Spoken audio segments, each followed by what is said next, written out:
The Brisbane Broncos have just announced a brand new partnership, a 2-year affiliation with the Sunshine Coast Falcons.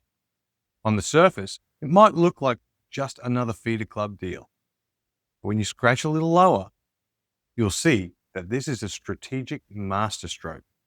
It's about resources, pathways, territory, and even a bit of history that goes all the way back to the 1990s.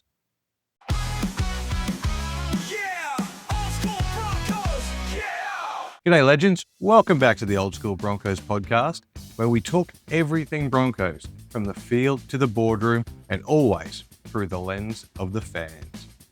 Today, we're diving into some off-field news that might not grab the same headlines as blockbuster signing, but trust me, this is just as important for the future of our club. The Broncos have confirmed that the Sunshine Coast Falcons will be an official feeder club for the next 2 years, joining Burleigh Bears, Wynnum Manly Seagulls, and South Logan Magpies in the Broncos development stable. Now, what does that mean? Why is it important? And why is it a little bit sneaky in the ongoing tug-of-war with the Dolphins? Let's get into it. Being a feeder club is about more than just, hey, here's a few players, good luck. Every relationship is different, but they usually involve 3 key things. Players, NRL squad members not picked for first grade can play in the Queensland Cup, keeping sharp and developing in a high standard competition.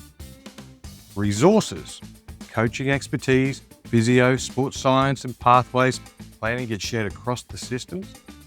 Funding, feeder clubs get financial support, which helps with facilities, staff and recruitment.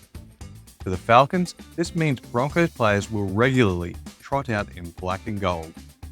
Imagine heading down to Sunshine Coast Stadium and seeing the next Ezra Mann or an NRL star on the comeback trail from an injury. It's a win for the club, a win for the fans, and a win for the region. And for the Broncos, it means a bigger, stronger system to blood the next wave of talent. The days of simply relying on, we're the big Brisbane club and kids will just come to us, are long gone. You need feeder system. You need territory. Now let's zoom out, because this isn't just about the Falcons. It's about what the Broncos are trying to do. Remember when the Broncos entered the New South Wales Rugby League in 1988? They weren't just a Brisbane team, they were Queensland's team. Their key colour is maroon, to hammer home they were built on the idea of representing an entire state, not just a city. This new Falcons link reinforces that message. The Broncos are saying, we are not just Brisbane, we are Queensland. Look at the map. Burleigh Bears on the Gold Coast, covering the southeast. Wynnum Manly Seagulls, Brisbane's Bayside, proud old rugby league nursery. South's Logan Magpies, inner Brisbane, Southside footy heartland. And now Sunshine Coast Falcons, stretching the footprint right up the north coast. That's basically the Tweed to Gympie. That's millions of Queenslanders with a direct pathway to the Brisbane Broncos. Let's be real, this move isn't just about development, it's about territory. The Dolphins, since entering the NRL, have been aggressive. They've grabbed feeder clubs like they're playing Monopoly. North Devils in Brisbane, Redcliffe Dolphins as their base, the Wide Bay Bulls, Central Queensland Capras up around Rocky. That's almost a straight coastal run, Brisbane through to Rockhampton. A tidy patch of turf where juniors would naturally funnel into the Dolphins. But here's the twist. There was one big hole in that chain, the Sunshine Coast, and that's exactly where the Broncos have swooped. By snapping up the Falcons, the Broncos have broken the Dolphins' clean run along the coast. Now, if you're a kid in Caloundra, Maroochydore or Noosa, your link isn't to the Dolphins, it's to the Broncos. It's a sneaky but very smart move. Now here's where it gets really juicy.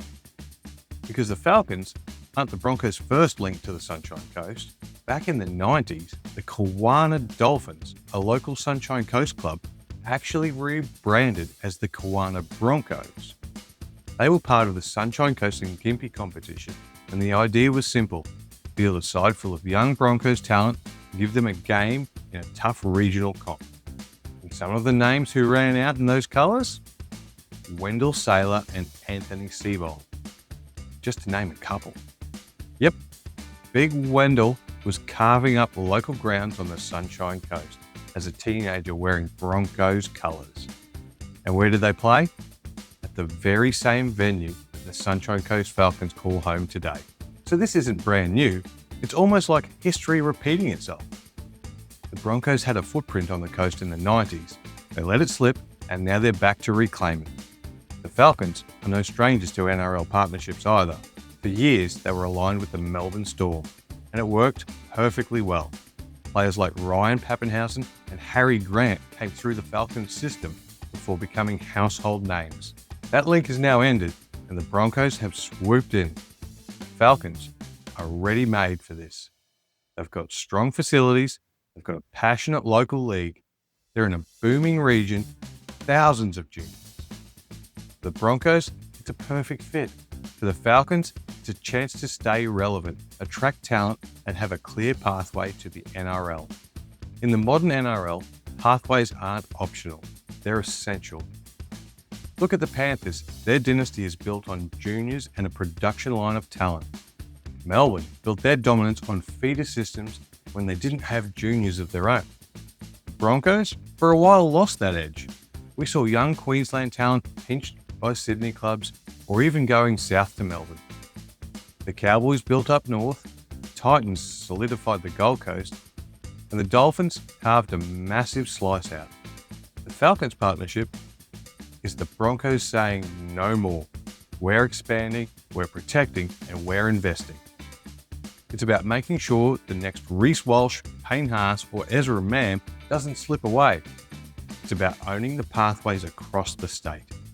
So to sum it all up, the Broncos now have 4 feeder clubs: Burleigh, Wynnum, South Logan, and the Sunshine Coast.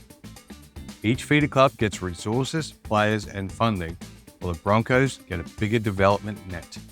This move reinforces the Broncos' identity as Queensland's team, not just Brisbane.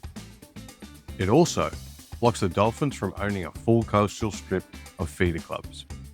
And it rekindles an old connection, a reminder of the Kawana Broncos days when young Wendell Sailor and Anthony Seibold were running around on the same fields we're talking about today. It's not just a feeder deal, it's a smart, strategic play for the future of the Queensland Rugby League. That's it for today's episode. What do you reckon? Is this the Broncos taking back ground in Queensland, or is it just one small piece of a much bigger puzzle? Drop your thoughts in the comments. I'd love to hear them.